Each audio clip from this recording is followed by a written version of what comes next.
Russian president Vladimir പുടിന്റെ വസതിക്ക് നേരെ Ukraine drone ആക്രമണം നടത്തിയതിന്റെ തെളിവ് യുഎസിന് നൽകുമെന്ന് റഷ്യ. യുക്രൈൻ ഡ്രോൺ ആക്രമണം നടത്തിയെന്ന് റഷ്യൻ വാദം യുഎസ് ഇന്റലിജൻസ് തള്ളിയതിന് പിന്നാലെയാണ് പ്രതികരണവുമായി റഷ്യ രംഗത്തെത്തിയത്.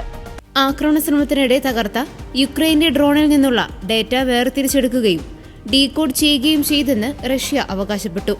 ഡ്രോൺ ലക്ഷ്യമിട്ടത് റഷ്യൻ പ്രസിഡന്റിന്റെ വസതിയായിരുന്നുവെന്ന് ലഭിച്ച വിവരങ്ങൾ വ്യക്തമാക്കുന്നതായും റഷ്യ പറഞ്ഞു.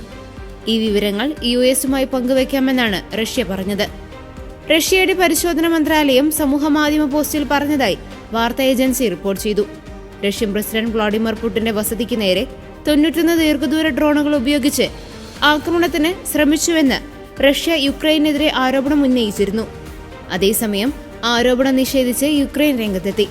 സമാധാന ശ്രമങ്ങളെ തകർക്കാൻ ലക്ഷ്യമിട്ടുള്ള കെട്ടിച്ചമച്ച കഥയാണിതെന്ന് യുക്രൈൻ പ്രസിഡന്റ് പറഞ്ഞു. ഇത് പതിവ് റഷ്യൻ നുണകളിൽ ഒന്നാണെന്ന് പറഞ്ഞ സെലൻസ്കി യുക്രൈനെതിരെ റഷ്യ തുടരെ നടത്തുന്ന ആക്രമണങ്ങളെ ന്യായീകരിക്കാനാണ് ഈ ആരോപണമെന്നും പറഞ്ഞു.